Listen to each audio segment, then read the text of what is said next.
Oh, the jewel. Triple here. Okay, we are starting. So, welcome to everyone.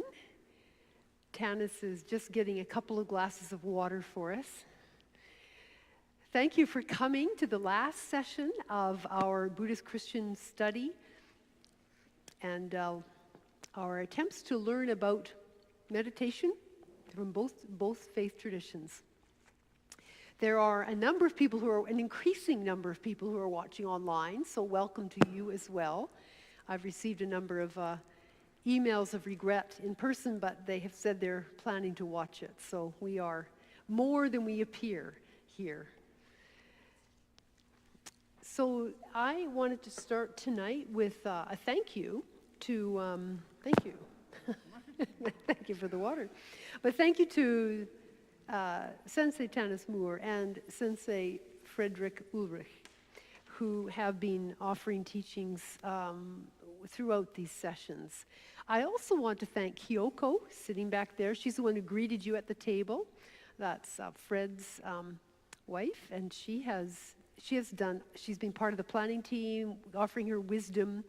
She made the origami butterflies that she handed out last week, and then I think both you and Tanis made the origami paper cranes, which you're welcome to take for tonight. And then Tanis is going to tell us a little bit about the 1,000 paper crane project that the Manitoba Buddhist Temple is doing here in Winnipeg. And I was part of one of those, actually, at the Human Rights Museum. Yes, so you'll hear about that. It's an exciting program. And I also wanted to thank Peter Sim, who has been struggling with. We still are on a temporary sound system since our amplifier died, but it's been a journey with sound. So thank you to all of you for your patience as we've tried to get our temporary system working well. And I think that's all the thank yous for tonight. So tonight, what's going to happen? We're going to begin, as usual, with the brief Buddhist meditation at the beginning. We'll have some teaching and some meditation in the midst of the teachings there. And then near the end, we'll all gather in the narthex, which is the room just outside the sanctuary, give you a chance to put your coats on. And once we're all ready, we will go out together to the tree and have this, I think Fred has changed the name from ordaining to commissioning? Confirmation. Confirmation. He will tell you more about that later, but we are going to bless that tree, and from the Christian perspective, they'll be blessing that tree as we bless all of the environment and nature. So that's a brief overview of what tonight's going to look like. Any other introductions? Are we good? Is this mic? It's on. Yeah. Okay. I would just like to thank you so much for all of the work you and your members did to put this all together. I mean, it's a big undertaking, and you did it very well, and you're so well organized. I could never have done it. Thanks, Dennis. Thank you. It's been fun working with the four of us together. Yeah. I think I can take this off. Yeah. Okay, Fred, if you want to lead us in our opening meditation.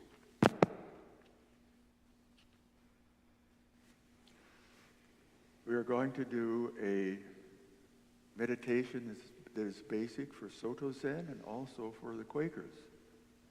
We're simply going to sit quietly, being nobody, doing nothing, going nowhere. Then it will be followed by a gong. 3 minutes of meditation, and there will be a gong at the end of each minute.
So tonight our theme is Earth Peace. And we will be focusing particularly on the environment and how our meditative practices can assist us in our care for the environment. So Tanis, we're going to start with you tonight. Okay. And I'll ask you to identify Buddhist principles that support environmental activism, and some examples of what you've been doing with the Manitoba Buddhist Temple. Okay. And you asked how long. Take your time. You always are very short. You don't have to be. Oh, okay. I was going to read paragraph from the statement on climate change that was made by the Institute of Buddhist Studies, which is in the U.S. And September 16th, 2019, they issued a statement. And part of it says, the human-created climate crisis that we are facing is brought on and worsened by the three poisons of greed, hostility, and ignorance. The purposeful assertion of our values as Buddhists is imperative. We believe that an understanding and purposeful application of the Mahayana insight into the interconnected causality of all things is vital. This insight makes us aware that the current climate crisis has been driven by our use of fossil fuels, unsustainable consumption patterns, and thoughtless destruction of systems that support all life. Moreover, our practice as Buddhists brings about a recognition of the profound consequences of our behavior on future generations. Our greed, hostility, and ignorance on individual, national, and international levels make us complicit in the destruction of our environment. We acknowledge our responsibility to respond individually and institutionally to an ever-worsening human-made climate crisis emergency that threatens life. And I was just going to read like the Four Noble Truths, the last one, the Eightfold Path, and let's see, I had it marked here. Yep. So the first one is right views, to keep free of prejudice and superstition, to see the true nature of life. The second one is right thoughts, to turn our minds away from violence and hatred. Right speech, to refrain from harmful talk and to use our words wisely. I think this applies to this situation quite well. Right conduct, to see that our deeds come from peace and goodwill, to grow every day in the Buddha's teachings. Right livelihood, to try and earn our living in such a way that we avoid causing suffering. Right energy, to use our energies to promote the overcoming of ignorance and destructive desires. Right mindfulness, to cherish a good mind, for all that we think and do has its roots in the mind. And right meditation, to study the teachings of the Buddha and to practice them to the best of our abilities.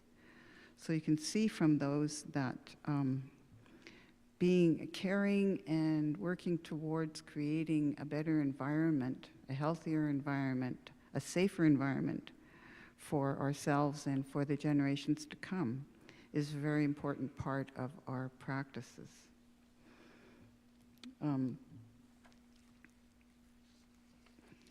I do have some papers here that are not in a very good order.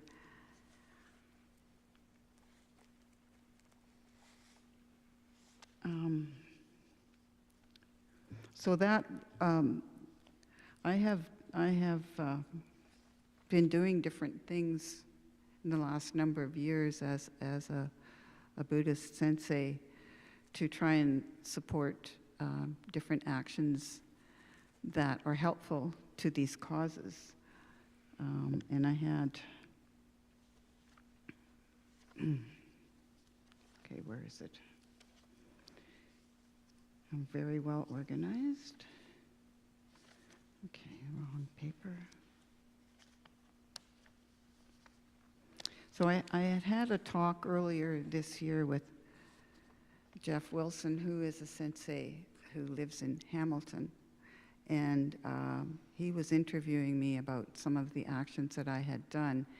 And this information was taken to a conference they had about Buddhism and the environment in Vancouver. So they had all forms of Buddhism, not just Jodo Shinshu Buddhism. And so some of the questions concerned, for one thing, the tree ceremony, that video that was on when you came in. And Sensei Ulrich... And we'll see it shortly. We will see Yeah, it, yeah. okay. And Sensei Ulrich had, when I first started going to the temple, he was the minister there. And he has a great love of trees. And we had gone outside and meditated with trees and hugged trees and sat under trees. And they are just such an important part of our environment and what they do in their relationship with us. And the monks in Thailand began in the 1990s sometime, I'm not sure what year exactly.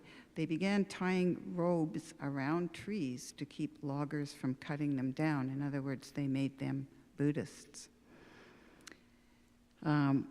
We did one tree in front of our temple, which is in the video that you'll see. And of course, it won't have the same effect as it will in Thailand because there are Buddhists there and there aren't that many Buddhists in Canada. But symbolically, it makes a statement. And what's the statement?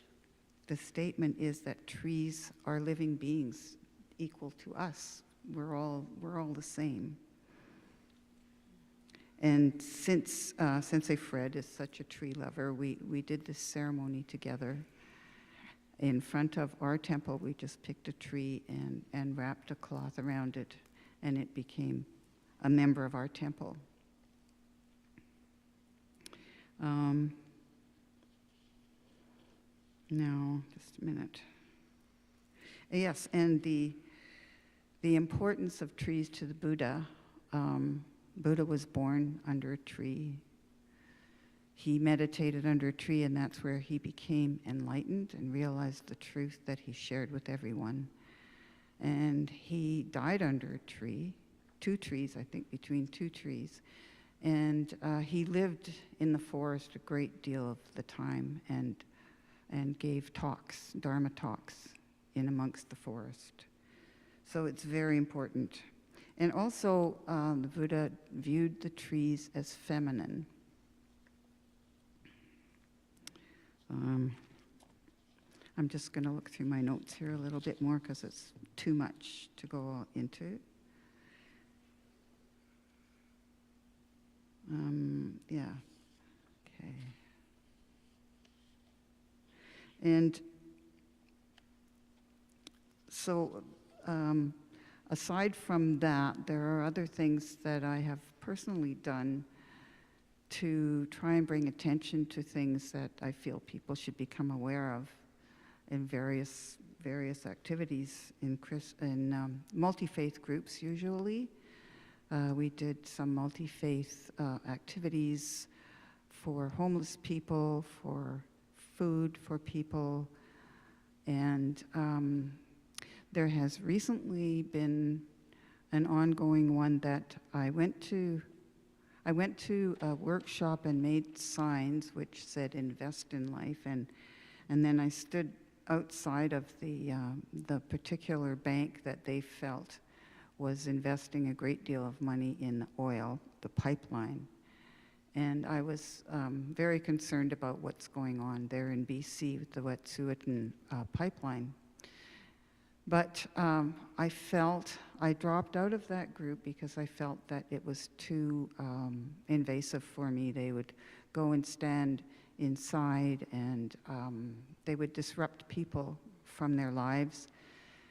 And I didn't want to take part in that, so I'm no longer part of that group. And it was really difficult for me to make that decision because there aren't any other groups in Winnipeg that I know of who are doing that same kind of bringing awareness to people of the role that our banks have in investing in the oil industry. So when you talked to me about that, so that was a real struggle for you. It was. And I wanted you to mention a bit. And when you were talking about why that was such a struggle, you talked about the difference between protest and support for environmental activism. Yes. Can you explain that a bit for me? Well, I think it was just a matter of how I felt in my heart. When I went to the one that was on Portage Avenue, and it was fine when I was standing there with my sign. And then when people went into the bank and they were insisting on seeing the manager right now, and I didn't feel comfortable with that. And I know that one of the people has chained himself to the door of a bank in order to prevent people from going in and giving them their business. And I just don't feel good doing that. I would like people to be aware, but not to be forced to change their lives because of it. So it was quite a struggle. And I'm hoping that maybe I can find another group that's going to be doing that too. I don't know, but every time there is a situation like this, I feel I have to weigh my teachings with the activity that's going on. Another thing, does that, you feel that answers? Yeah. Another thing that that I have been part of is the 1,000 Crane Project, which we started doing during COVID. And I do have a letter here about it that we sent out. This was, what year was it? It was during COVID anyways, and we sent out a letter asking people to make origami cranes, some of which you can see at the front. And then we would make 1,000 crane mobiles, so they're pretty well all-round mobiles, which I forgot to bring tonight to show an example to you. But there's a children's book called Sadako and the 1,000 Paper Cranes. So just a pause. How many have heard of that book? Sadako, and just put your hand up if you've heard of it. Sadako and the 1,000 Paper Cranes. So some of you have, but quite a few haven't. So there you go. So you just an overview of what the story's about. So it was written by a Canadian author, Eleanor Coor, based on true events, when a young Japanese girl named Sadako was 2 when the first bomb dropped in Hiroshima during World War II. As a result of the radiation, Sadako developed leukemia, and she began to fold cranes while in the hospital at the age of 11. Her goal was to fold 1,000, based on the Japanese legend that one who created 1,000 origami cranes would be granted a wish. The book finishes the tale with Sadako folding 644 cranes, when in reality Sadako's family speaks of approximately 1,400 cranes that were folded before her passing on October 25th, 1955. In 1999, a statue of Sadako holding a ruby crane was unveiled in the Hiroshima Peace Memorial with a plaque that reads, "This is our cry, this is our prayer, peace on earth."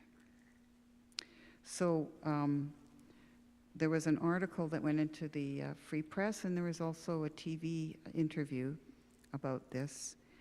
And in fact, 2 different TV interviews. And many people contacted us and volunteered to make cranes from all over. They weren't necessarily Buddhists.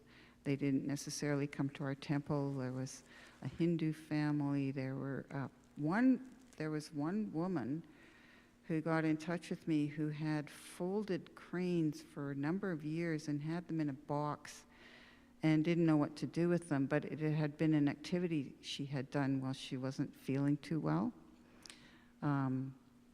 There was another woman who her family had discovered a whole box of cranes in their closet. So we ended up with thousands upon thousands of cranes and made 11 1,000 crane mobiles, which went to different places throughout the city. And there's one in Selkirk at the library. There was one for a brief time at the Museum for Human Rights. And so that message has been spread and has brought delight to people. I remember one that was at a retirement home out on Ness, and the people there said that it was amazing the joy that it brought to the people living there, especially during COVID when they couldn't go out anywhere. So it was a really successful endeavor. And we still have 2 left. We have a small one and a really big one to find homes for. So if anyone knows of anywhere that might need one, just let me know. And just as a little aside, it looks like, so Tanis has offered that it might be here at Westworth. So we are talking with the Christian Education Committee and maybe even Kathy, the library. We're not quite sure where it would go, but we think that it might work, and then that will be a visual symbol of a gift from you. Again, a lovely interaction between the 2 congregations. Exactly. But most importantly, to keep that story ever before us. And we're hoping Tanis might be able to come. So for those of you here from Westworth, might be able to come and tell that story briefly on a Sunday morning and then present that mobile to us. So it's, thank you. Another thing that you had asked me to cover was the butterflies and Be Better Manitoba. And actually, I'm quite new to Be Better Manitoba. Kyoko is the one who's made all the butterflies out there and is very supportive of the David Suzuki Butterfly Rangers. And if she wanted to talk about that, she's very welcome to. There are many, many environmental causes, especially concerning pollinators, all the insects that pollinate the plants that allow us to live and have food and beautify our city. So I think, that's good. Yeah, that's good. great. Okay. You are going to then end with a loving kindness meditation towards all beings. Is that right? Yes. Yes. So I have a book by Sharon Salzberg, which is called Loving Kindness. And I'm going to read a meditation from her book, which is Loving Kindness for All Beings. We dissolve the concepts of separateness that have ruled our lives by practicing metta, which is loving kindness, for all beings without exception. Loving kindness for all beings is the foundation of moral and spiritual awakening. As Krishnamurti said, there is no silence without love. Those looking for silence, for the end of the conditioning of self and other, for profound transformation, need to look at the power of developing love for all. By sitting and extending the feeling of metta, which is friendship, caring, and kindness to yourself, or that's how you begin, sorry. Then as a transition, you can reflect on the fact that all beings want to be happy. Just as I want to be happy, all beings want to be happy. Then begin to direct metta to all beings, including yourself. Traditionally, this is first done by formulating different categories that convey to you a sense of the boundlessness of yourself. As different beings come by, offer them metta. May you be free from danger. You don't know who will come into your field of awareness. Friends, neutral beings, those who bring up fear or aversion within us. Alternate between sending loving kindness to yourself and to those coming by. The very fact that who comes by is outside of your control makes it an adventure in metta. Remember that beings includes non-human beings as well. So depending on where you are, you might find them flying by, crawling by, hopping by, or slithering by, as well as using the modes of locomotion we associate with humans. In time, you can use this meditation anywhere, sitting or walking, in any situation where you meet many beings, at the supermarket, or on a bus or an airplane, in a waiting room. This exercise helps develop a greater vibrancy and strength of metta, as well as suppleness of mind. It reminds us that metta can be a valid option for us in an ever-widening set of circumstances until it reaches true vastness. Great, thank you, Janice. You're welcome. And now, Fred, over to you. You have some stories of Buddha in the forest and perhaps some hunting stories, which is an interesting juxtaposition. So take it away. Yeah, Buddha studied with several important men, but he spent most of his time in the forest. And that's where he was born and where he taught and where he died, and he walked everywhere he went. He lived to be 80 or so. And out of his life emerged a whole many cycles of narratives. And then cycles just take off and become cycles of cycles. And these narratives sometimes are about Buddha as a monkey, or Buddha as a flower girl, or Buddha as some other being.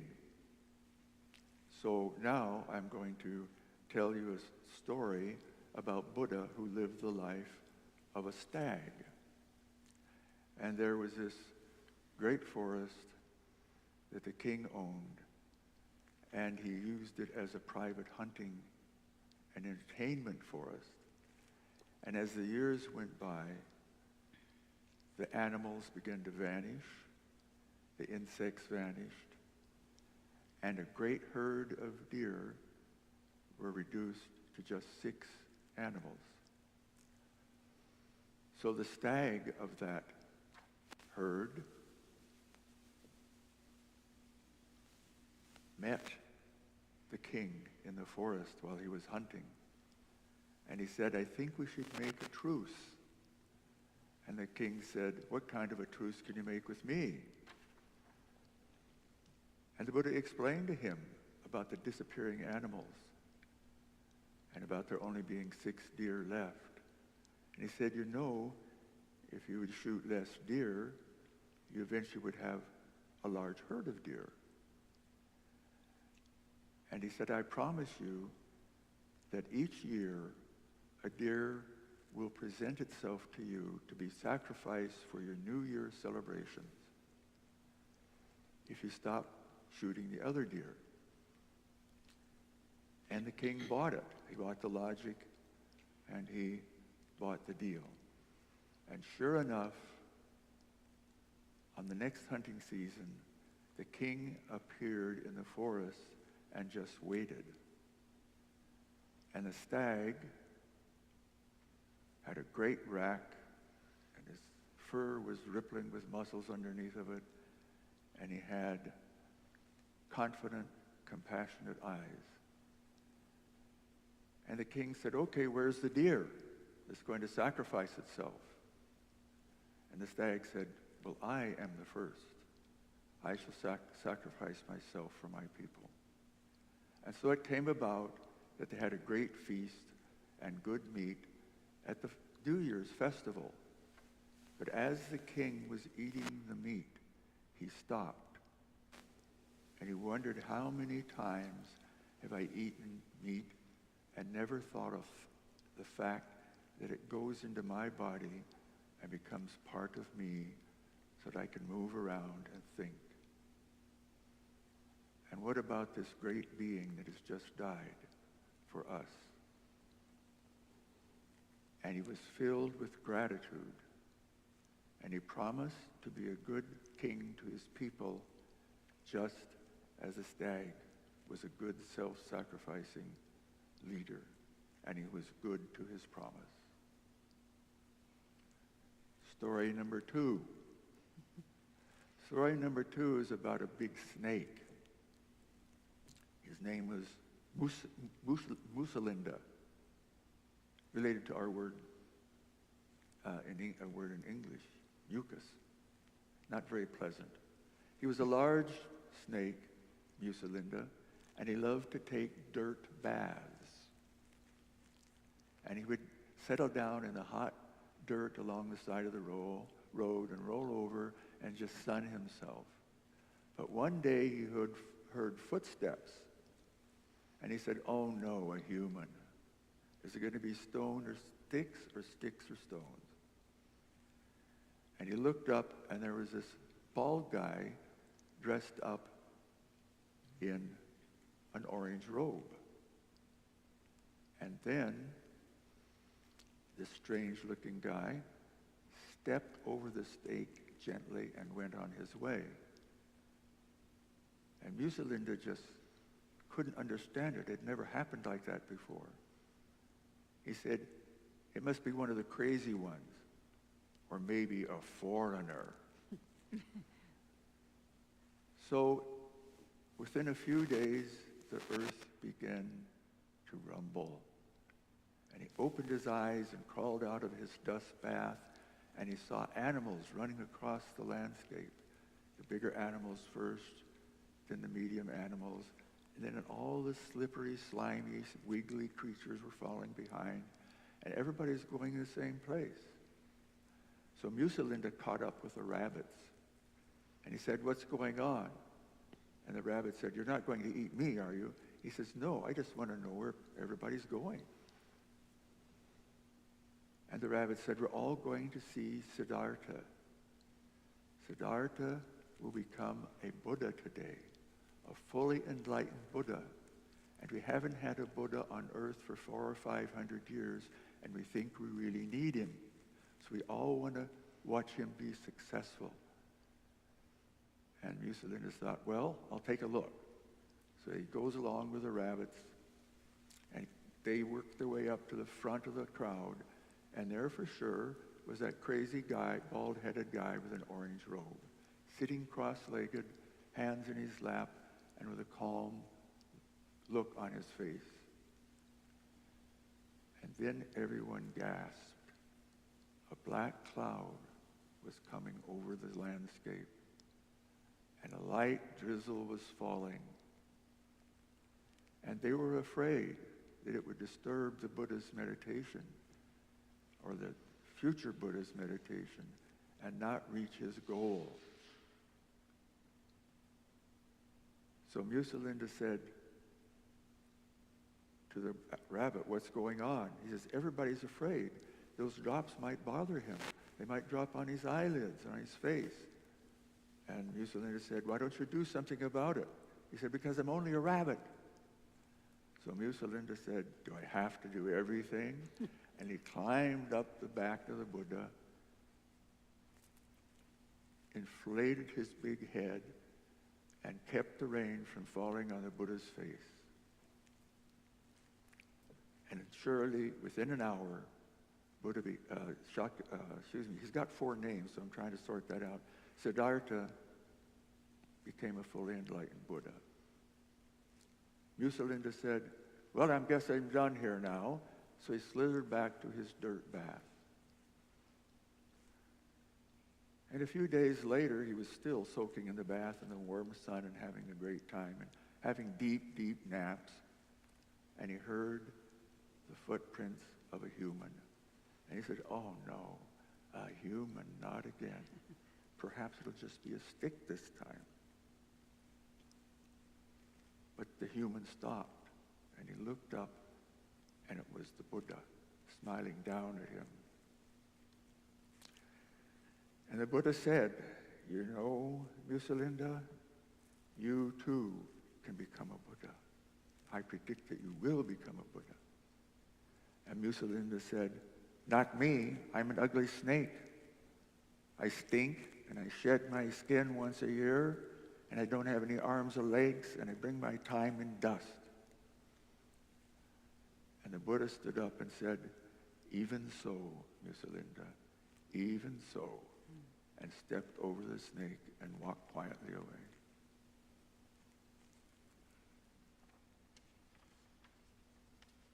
It's okay. Thank you. That's great, great. So you gave us a handout when we came in. Yeah. Everybody have a handout So if you have one, we invite you to pick that up called now. Breathing. I got 2 or 3 extras here.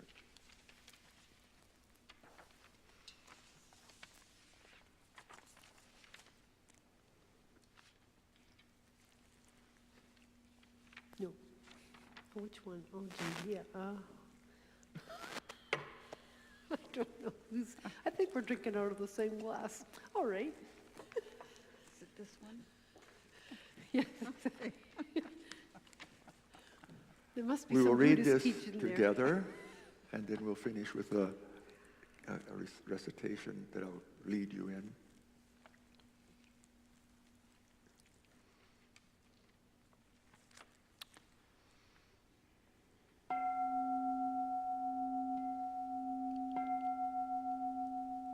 Would you please join me? Breathing in, I see myself as a flower. I am the freshness of a dewdrop. Breathing out, my eyes have become flowers. Please look at me. I am looking with the eyes of love. Breathing in, I am a mountain, imperturbable, still, alive, vigorous. Breathing out, I feel solid. The waves of emotion can never carry me away. Breathing in, I am still water, reflect in the sky faithfully. Look, I have a full moon within my heart, the refreshing moon of the Bodhisattva. Breathing out, I offer the perfect reflection of my mirror mind. Breathing in, I have become space without boundaries. I have no plans left. I have no luggage. Breathing out, I am the moon that is sailing through the sky of utmost emptiness. I am freedom.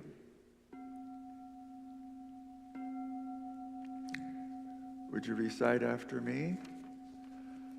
Together we all share Together we all share the truth of this teaching, the truth of this teaching, which gives rise to enlightened mind which gives rise to enlightened mind and birth in serene, true joy. and birth in serene, true joy. Great, thank you. We'll be referring to this quote that follows on the same page near the very end.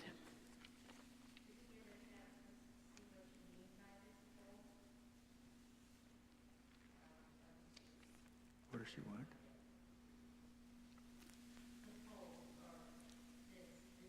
Mm-hmm. Okay, so can you explain the meaning of this poem we just read, the breathing?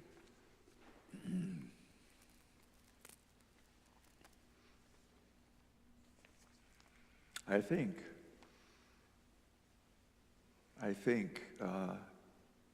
if you really want to understand it, you have to recite it once a day for 2 months and feel it.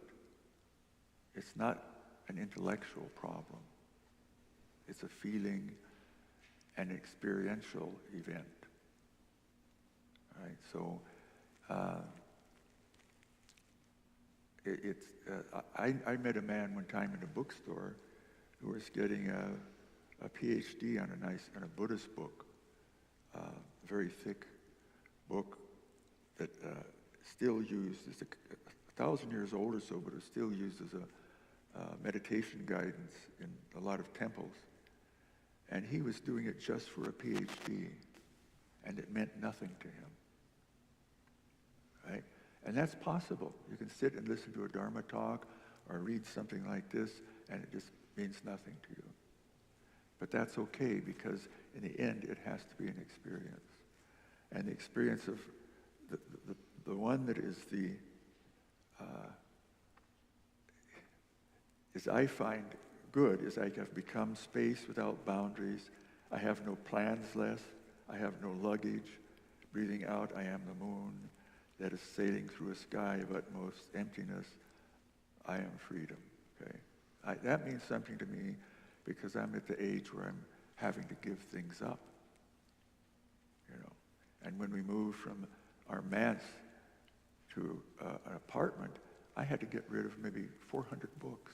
And some of them were worth $100 a piece, and nobody wanted them except Buddhist scholars. And I didn't have the money to get them around to the Buddhist scholars. And so that was my first self-emptying. It was painful, because it was my mind I was giving away, you know. And then I'm getting to the age where I maybe only have 5 or 7 more years to live.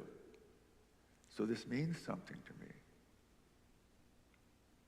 All right, so it means that I have a chance to transcend the burdens of birth, suffering, and death that we all experience in life, which make up life. And this, what he's explaining is one teaching of how to do that. All right, and there are hundreds of books written about those 5 or 6 lines there at the end. They're trying to explain it. And there's even a Chinese woman who sings it on YouTube as a folk song. And it's called the Heart Sutra, and he sings it as a folk song. And it's amazing to me that people don't get it. Because I think in the Christian tradition, they talk about emptying yourself before God. And sometimes in the Christian tradition, they even think in order to understand God, you have to stop talking about him, right? Maybe even for a few days or weeks, never mention the word God for several weeks, right? And so there are meditations where you recite the name of God over and over again, and then there are meditations where you refuse to cite the name of God over and over again, right? So all of these are pathways to liberation from delusion, hatred, and greed, and from the world of suffering, death, and illness, and dying. That's our pattern, right? Every living and non-living thing on earth is born, it arises, it forms itself, it experiences decay and dust, and it experiences cessation. Every single living being goes through that process. And you are one with that process. You can't not be one with that process. But there's a way to cut yourself a better deal. Okay? And that's what this is about. I think like any piece of good poetry, every time you read the same poem, a new meaning will come. When I read this, what struck me was the similarity between this and the Christian mystic teaching of union, being one with creation, not separate from, not humans and, right? Julian of Norwich, who I think I referred to last week, coined this term called oneing. And it's a oneing with creation, a oneing with God, a oneing with all that exists. And that's what struck me in the beginning part of this, that there is this attempt to break away from this dualistic beings that are separate from one another. And if we can do that, it totally changes our mindset of for and against, enemy and friend. It's a totally different paradigm. It's a paradigm shift that takes us into a new way of thinking. which I think may be one hope for the world.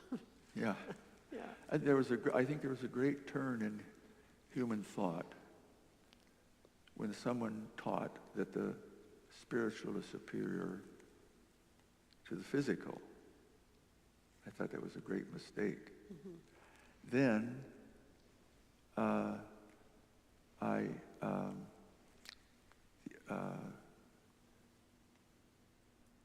get on thought here. I just interrupted with my thought. But the other one is that humans are superior to other life forms, right? And that you can destroy much of nature because nature is really is a storehouse that never ends and will get rich off of it. But we're finding out that's not true. So we found a way in our society and in our governments and our professional peoples to find an excuse to destroy the earth and not feel guilty about it and not do anything to stop it. And I think that the human species is at a great turning point. We'll have 10 billion people pretty soon. And we're at a great turning point. Can you cut the mustard? You know? Can you adapt as you always have done in the past and change and cut yourself a better deal? Or will it be always the same death and destruction and pitiless activity in which we destroy the earth upon which our feet stand? That's our big existential moment, and we'd better succeed at this adaptation, because we always adapted before, but now we really have to make a real important adaptation. It doesn't matter what your religion is, because if the earth goes, there'll be no Christianity, there'll be no Buddhism, there'll be no Islam. You know, it'll all be gone.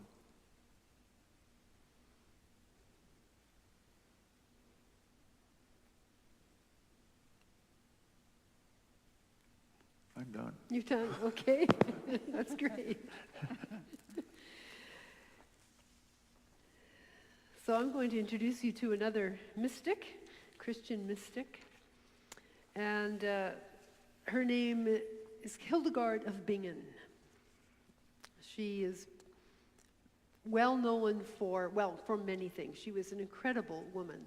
She was an author of a huge book of botany and herbal medicine with diagrams and descriptions of the medicinal uses of the herbs. She was a theologian, and she drew mandalas like the one you see up there. You can see a reflection of it back there, but if you can peek around, you can see it there. She was very wise and had visions which people in her time understood to be the voice of God. And people were so impressed with that they came from all over the place to her for healing, for her medicinal parts that she would do, the hospital that she ran, as well as wisdom for all sorts of problems they were having. The people who came included the peasants and people who lived around Bingen, Germany, that's where this is. They also included priests and even bishops. Eventually her reputation extended, and she became so well known and so well thought of, actually so well feared, because she did not mince words, she spoke her mind, that she drew the audiences of multiple popes and emperors. She outlived many. She lived a long life for back then. Lived in the 1100s, in the 12th century. She was a composer as well, so you may know some of her music. It often, if you know music, it starts on a fifth. I didn't quite do that right, but anyway, it's very unique music. As soon as you hear it, I heard something on the radio the other day, and I said to my partner, "That's Hildegard of Bingen's music," and sure enough, it came up as that. I have a friend who teaches medieval history at U of W. And she said the thing that is most amazing about Hildegard of Bingen is that all of her writing, both books as well as letters to popes and emperors, some quite scathing letters telling them to behave themselves, were kept. And that was quite unheard of for most people, but particularly for women of that time. So it tells you how much she was respected and listened to. So this particular mandala, she had this vision of this, as she did of the other ones. This one's called the Cosmic Womb. And in it depicts a holistic understanding she has of the world and of the cosmos. In this particular mandala, it depicts the cosmic womb of God creating the entire universe. If you look carefully, there's faces on the four corners. And that represents the four winds, the four seasons, and the four elements of fire, earth, air, and water. Balance was really important to her in her teachings, in her medicinal work, in her healing, and in her theology. Unlike the practice of the day, she was not a fan of asceticism or self-punishment, which happened in all sorts of rather gruesome ways in monasteries back then.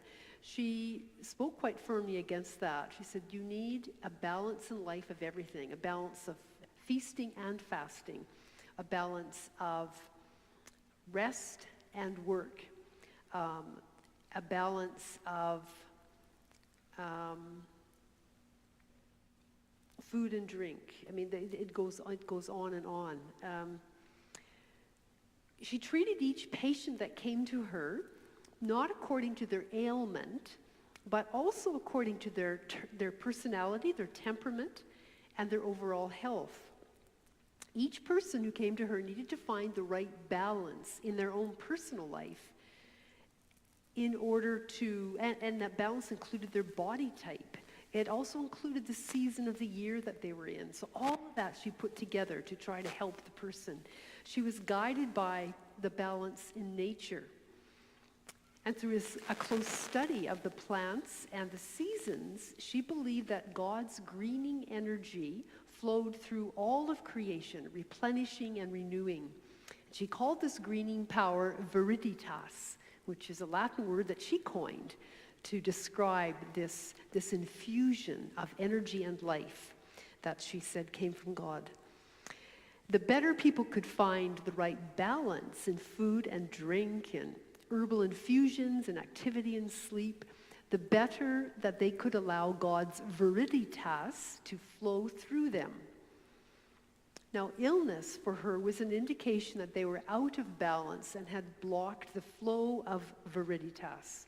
So her task as a medicinal healer was to interview the person who was sick and try to find out what was blocking this flow of energy. So her interviews were extensive, inquiring into their daily routines, into their diet, their personality type, their body type, inquiring into their faith, inquiring into their morality. She understood that everything is connected in this universe and that anything that is out of kilter will have a domino effect across the rest of their life. So that's just a very, very brief introduction to Hildegard of Bingen. I invite you now to listen closely, meditatively, to 3 quotes from her writing. Here's the first one. When the elements from which the world is made work in harmony, the soil is healthy, the trees yield abundant fruit, the fields yield abundant harvests, and all are happy. But if these elements do not work in harmony, the world becomes sick. The same applies to human beings.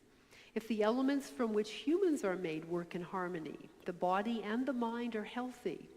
But if they are disharmonious, the body and mind become sick. Now, the second quote takes us into what I was referring to earlier about the mystic union with God and all of the universe. And here's the quote: "Humanity, take a good look at yourself. Inside, you have heaven and earth and all of creation. You are the cosmos. Everything is hidden in you." And then this last quote is a poetic description of nature's guide to a balanced life that issues in kindness. And this is the quote: "God's soul is the wind rustling plants and leaves, the dew dancing on the grass, the rainy breezes making everything to grow. Just like this, the kindness of a person flows, touching those dragging burdens of longing. We should be a breeze, helping the homeless, dew, comforting those who are depressed, the cool, misty air refreshing the exhausted. And with God's teaching, we have to feed the hungry. That is how we share God's soul."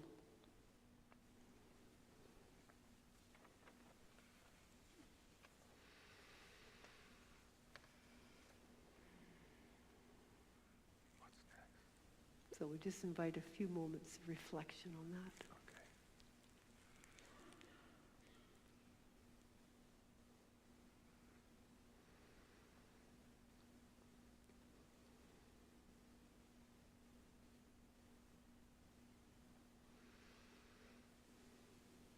So we're now going to move into the showing of the video of the tree. Ordination was the word they used then at the Manitoba Buddhist Temple. We'll use a different word today.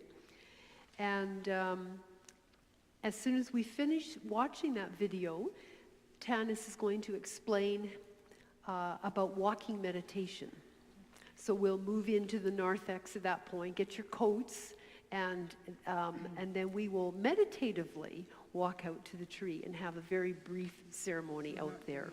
We're not doing this small group. Right, because it is 20 to 9. Oh, okay. That is why, yes. So why don't the three of us move down so we can see the video, and I'll get your cane for you. Could I just suggest before we do that? You need to speak in the microphone. Before we do that, that everybody stand up for a minute and just shake your sillies out, as they say in daycare or whatever. Yeah. Just allow your body to get loose and to get some more energy in your body. Yeah. Because we've all been sitting for a long time. Yeah, that's good.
Buddhist monks from northeast Thailand are so worried about the environment that they have been ordaining trees for 25 years. Since 1990, the monks have been leading ceremonies to dress trees in orange robes as a way of convincing people that they should be viewed as sacred. They believe that the symbolic act can prevent the logging and deforestation that plague their home province of Nan. And people are taking notice. The monk movement has started to spread across Southeast Asia and has landed here in Winnipeg.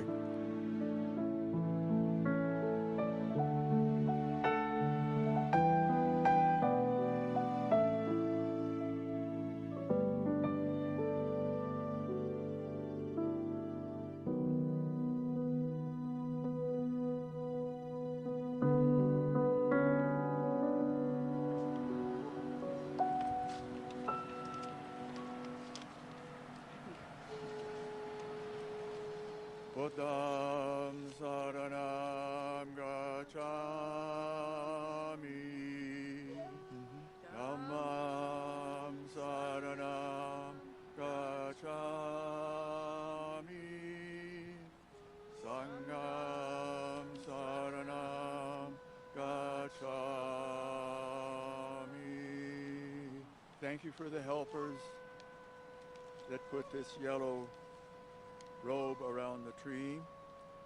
The string unites us with Bhante, and with a deep compassion the Buddha shows for all living things. I now ordain this tree, Bhante Dharma Phala, fruit of the Dharma. His title is Bhante, the honored one. He is now a living being and a holy tree.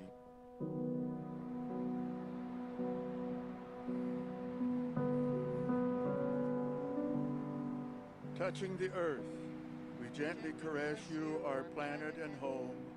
Our vision has brought us close to you, making us aware of the harm we have done to the life network upon which we ourselves depend.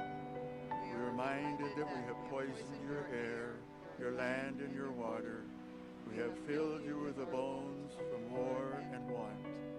We vow to mature into peace bringers and life bringers, so that our planet in its journey around the sun not become a sterile and lonely place.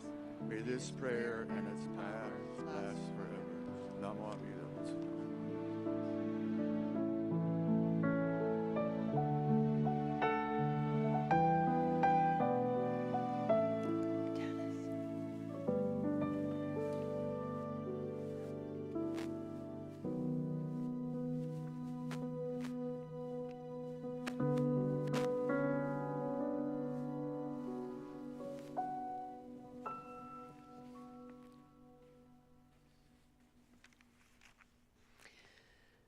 So Tanis is going to briefly describe what's going to happen with the walking meditation.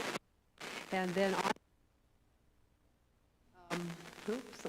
I'll read a closing meditation for all of those who are online. We will say goodbye to you as we leave the sanctuary. Something's happening to the sound. I'm not quite sure what's going on, but yes. It's actually easier to demonstrate than explain, but the focus is on... To speak more to the mic. Sorry. Yeah. The focus is on paying attention to where you place your feet, like feeling each step as you take it, and if possible, extend that deep down into the earth and connect with the earth with each step. And you can walk fairly slowly. There's different ways of walking meditation. You can also walk with the feeling of nature beside you. But it's fairly simple, and I think we can just do it. Okay, great, thank you. And so this is from Thich Nhat Hanh's book, Living Buddha, Living Christ. And we'll end with this and then move to the narthex. You only need to walk in mindfulness. making peaceful, happy steps on our planet. Breathe deeply and enjoy your breathing. Be aware that the sky is blue and the bird songs are beautiful. Enjoy being alive, and you will help the living Christ and the living Buddha continue for a long time. Amen. So thank you to those online, and we will now proceed to the narthex.